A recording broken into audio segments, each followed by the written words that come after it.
25শে জানুয়ারি আমরা যখন একটা গোপন বন্দিশালা, যেটা বৃহত্তম গোপন কারাগার, সেইটা উত্তরাতে অবস্থিত, এতটুকু বলতে পারি।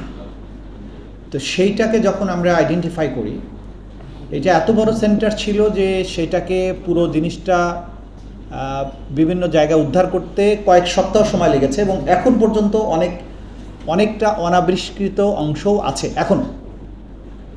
তো আমরা প্রথম কয়েকদিন সেটা ভিজিট করার পরে অনেক কিছু প্রথমে তো বুঝতে পারিনি। আচ্ছা, যে আমাদের যারা ভিকটিম, যারা বন্দী ছিলেন সেখানে, গুম হয়ে যারা ছিলেন বছরের পর বছর, তারা 8 বছর যারা ছিলেন, সে ফর এক্সাম্পল, তো তাকে যখন মুক্ত করা হয় 5ই আগস্টের পরে, তিনি অথবা বিভিন্ন সময় যত গুমের শিকার যারা বেরিয়ে আসছেন আগে, সেখানে 1 বছর ছিলেন, 6 মাস ছিলেন, 3 মাস ছিলেন, তারা যারা বেরিয়ে আসছেন তাদের যে সমস্ত স্টেটমেন্ট, এগুলো কিন্তু আমাদের কাছে আছে। গুম কমিশনের কাছেও তারা এসে তাদের বক্তব্যগুলো কিন্তু বলেন। তাদের বক্তব্য থেকে আমরা প্রথমত তাদের স্মৃতির থেকে একটা ম্যাপ আঁকি আমরা। বলা হতো যে, কারণ সবাইকে ইনভেরিয়েবলি সবাইকে কিন্তু হাত পা বেঁধে রাখতো এবং চোখ বেঁধে রাখতো অল দ্য টাইম। কোনো কোনো ক্ষেত্রে বাথরুমে গেলে খুলে দিত, কাউকে রুমের মধ্যে একটু খুলে দিত, কাউকে কিছুদিনের জন্য খোলা রাখতো, আবার বন্দি রাখতো।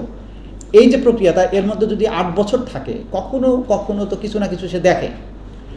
তাকে খাবার দেয়া হয়েছে, চিকিৎসা দেয়া হয়েছে। এই যে 8 বছরে প্রতিদিন যে সমস্ত ঘটনা ঘটেছে, সেগুলো যখন স্মৃতির থেকে উনি বলতে থাকে, তখন কিন্তু আমি শুধু না, আপনারা যে কেউ কল্পনায় একটা পিকচার কিন্তু আঁকতে পারেন। তো সেরকমভাবে আমরা পিকচার এঁকেছি। সেই অনুযায়ী যখন আমরা এটা আবিষ্কার করলাম, তখন এই সেন্টারের সাথে যার যার পিকচার মিলে যায়, তখন সেই ভিকটিমকে নিয়ে আমরা আবার সেখানে নিয়ে যেতে হবে, দেখেন তো এটা কিনা। তখন তার আইডেন্টিফাই করে, yes, this is the room. তো তেমনি একজন যিনি 8 বছর বন্দী ছিলেন সেখানে, তারই ছিল যে তাকে চোখ বেঁধে প্রথমে দোতলায় উঠানো হয়। দোতলায় উঠিয়ে তাকে ডান দিকে নেওয়া হয়। ডান দিকে নেওয়ার পরে আবার ডান দিকে একটা রুমে নেওয়া হয়। সেই রুমের মধ্যে 5 ধাপ সিঁড়ি দিয়ে ওনাকে নিচে নামানো হয়। তারপরে নামার পরে ওনাকে বাম দিকের একটা সেলের মধ্যে রাখা হতো। তা আপনি খেয়াল করেন, প্রথমে দোতলায় উঠে ডান দিক, এবং দোতলা উঠার সময় একটা দরজা আছে, সেখানে নক করতে হয়। ভিতর থেকে আইডেন্টিফাই করে, একটা জানালা দিয়ে জিজ্ঞাসা করে, দেখে, তারপরে সেটা খুলে, তারপরে ভিতরে ঢুকে ডান দিকে যায়।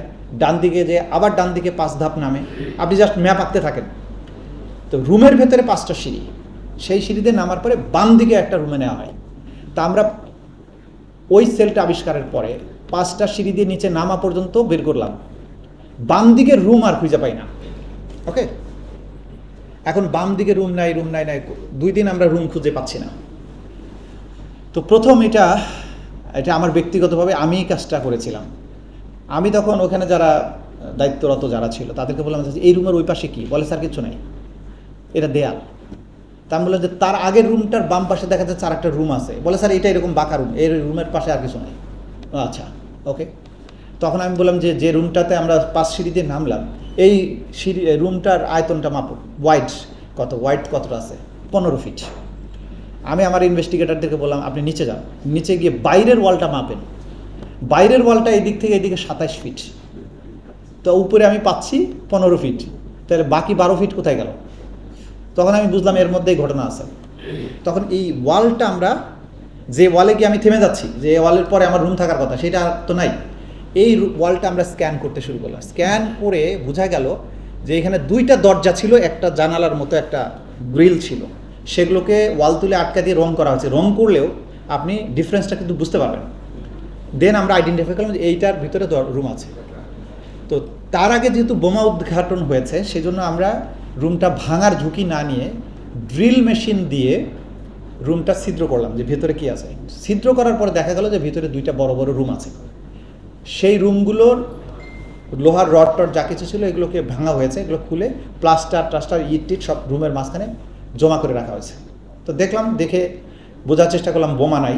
তারপরে আমরা মেশিন নিয়ে গিয়ে, ওইখানে কিন্তু আবার বিদ্যুৎ সংযোগ কেটে দেওয়া আছে, জেনারেটর নিয়ে আমাদেরকে কাজ করতে হয়েছে 2 সপ্তাহ। সেটা কেটে আমরা দরজাটা বের করলাম।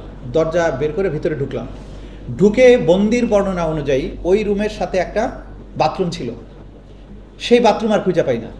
আবার দেয়াল স্ক্যান করলাম, দেখলাম যে এক কোনায় বাথরুম ছিল, সেটা দরজাটা ওয়াল তুলে বন্ধ করা হয়েছে। সেই ওয়ালটা আবার ভাঙলাম, ভিতরে যে বাথরুম পেলাম।